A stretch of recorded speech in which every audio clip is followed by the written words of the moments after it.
So, there I was, online, minding my own business, trying to learn more about the Foucault Pendulum. I learned that it is assumed to be a gravity-driven device used to measure the assumed rotation of the Earth. I learned that you could theoretically calculate your latitude at any given location on Earth with just a long string and a heavy object suspended from a tall ceiling set into a swinging motion. I say theoretical because, like almost everyone else in this world, I do not have the means or the security clearance level to build a very tall structure directly at the North or South Pole to conduct an unbiased experiment to make a conclusion for myself. I learned about the Elias effect as well. This is a measurable effect on Foucault pendulums during a solar eclipse. Pendulums have been reported to deviate from their plane of oscillation in various odd ways and directions, but not always. I'm not going to bore you with the details of the reports. You all can search that online with a couple of keystrokes for yourselves. But to summarize the observation reports by various published physicists around the world, they don't have a clue how gravity plays its various roles in the anomalies, but they all agree that the gravitational theory needs to be modified and the Elias effect observations do not satisfy conventional explanations. I will come back to the Elias effect problem in a few minutes.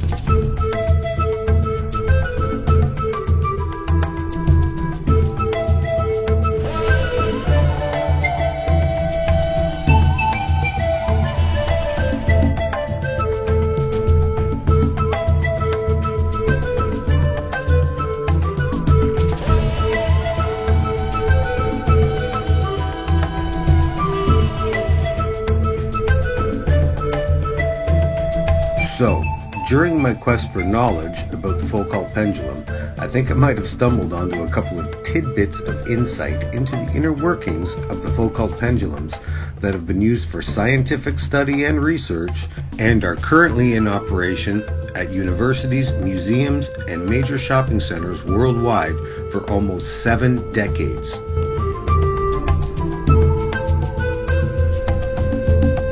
I don't think these tidbits of information I stumbled onto is anything that the general public is aware of.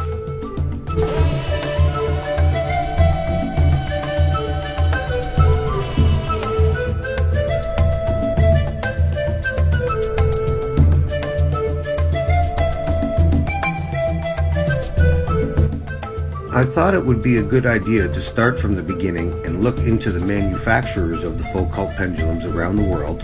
And, as it turns out, I can only find one, Academy Pendulums, based in California.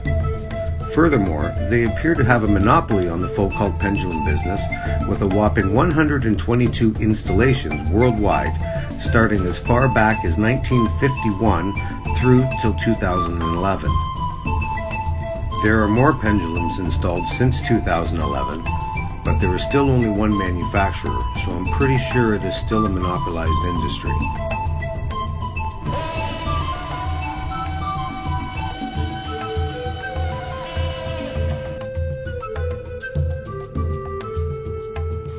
Another interesting fact I stumbled onto was this.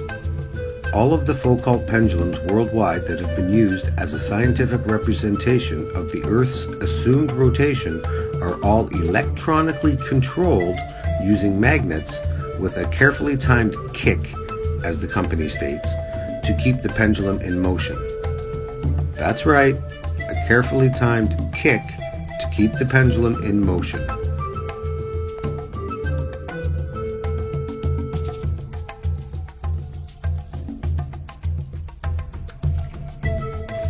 I personally think that it is no accident that there is only one man in the world who personally manufactures the all-important electromagnet, and that it is no accident that there is only one manufacturer in the world of the only device known to science that can allegedly detect the Earth's rotation in a visible fashion for the world's population to see.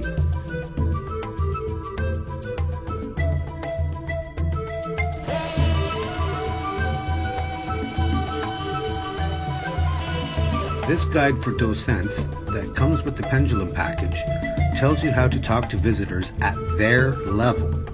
That sounds a little bit insulting if you ask me.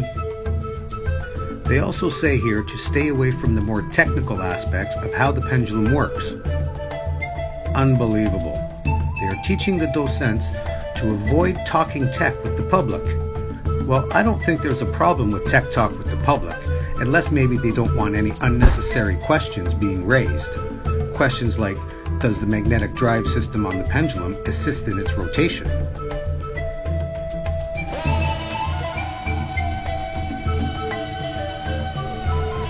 In the spirit of fair play, I will state that Academy Pendulums claims the magnetic control system is only used to keep the swing of the pendulums in motion.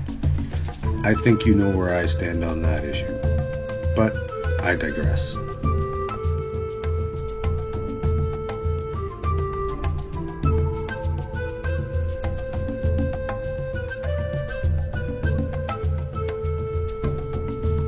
It also strikes me as odd that the most world-renowned scientific device of all time, used to measure the awesome and amazing rotation of the Earth, and invented by a now famous French scientist, has been monopolized and is made in the USA.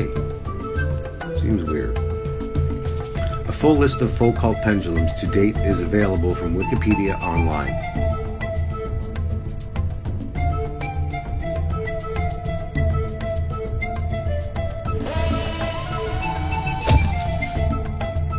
If the controls are in fact necessary to keep a Foucault pendulum in motion for scientific research, then why is there no mention of this in any of the articles or publications online until you get toward the end of the publication, and only after you've already been told what the pendulum does and what it measures? It's not that it's hidden knowledge, but it's not exactly openly offered to the public as common knowledge near the top of the page either, along with other scientific facts in the history regarding the Foucault pendulums around the world. You have to look for it. You have to read past the mathematical formulas and other experiments to see mention of the electromagnetic drive system required to keep the pendulums in motion. I have asked several people what they know about the Foucault pendulum. Some have heard about it, but don't know much about it. Some know what it is and what it measures. And some have seen one in action up close and personal, but absolutely none of them knew that the Foucault pendulums around the world are controlled and operated by an electromagnetic system. Coincidence? Maybe. It all sounds pretty sketchy to me, but that's just me. It's up to you to decide for yourself. While we are here on the Foucault Pendulum site, let's take a look at Foucault's other experiment using a gyroscope in 1952, 1 year after his pendulum invention. To demonstrate rotation directly, rather than indirectly via the swinging pendulum, Foucault used a gyroscope in a 1952 experiment. The gyro was spun up to 9,000 to 12,000 RPM, which allowed sufficient time to balance the gyro and carry out 10 minutes of experimentation. Using a microscope, he got a reading of 1/10 of a degree. Now, the popular bald-earth argument on YouTube regarding today's far more advanced and precise gyroscopes is that they are not sensitive enough to measure the Earth's rotation. Now, you can choose to believe this statement. You have free will fully intact.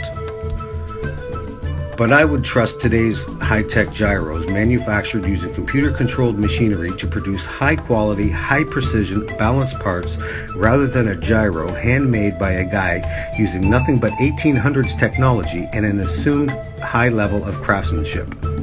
And as it turns out, there have been absolutely 0 degrees of rotation measured independently by anyone, anywhere in the world, using today's high-tech precision gyroscopes. Coincidence? Maybe. It's up to you to decide for yourself.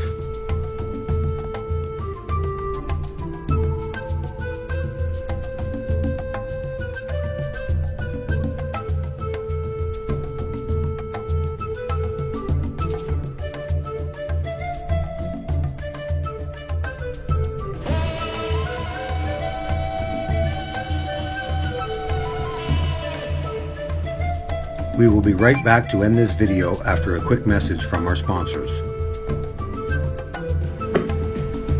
Besides the familiar but weak force of gravity, there are three other forces in this universe, each of which is vital for our existence.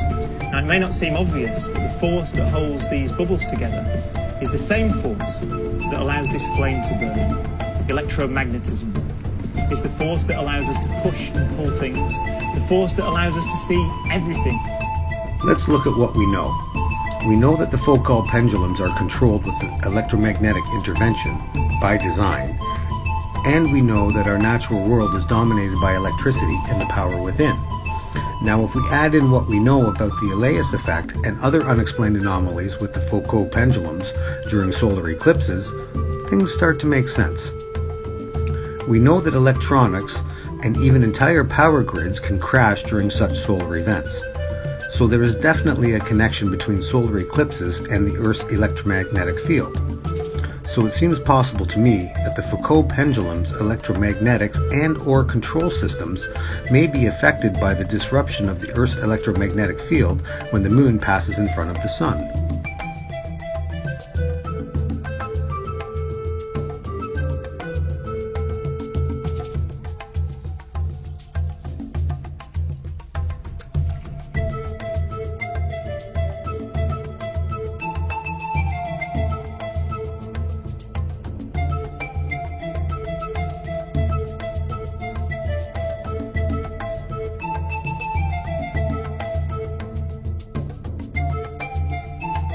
It's my opinion that scientists are chasing their gravitational tails around in circles, thinking in terms of the ball Earth and gravitational forces causing the Elias anomalies and trying to measure the immeasurable, when all the while they are looking at the wrong Earth model and measuring the wrong forces.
So, to sum it all up, we have a monopolized company manufacturing the Foucault pendulums and one man alone, Cary Ponchioni, making the ever-important electromagnet.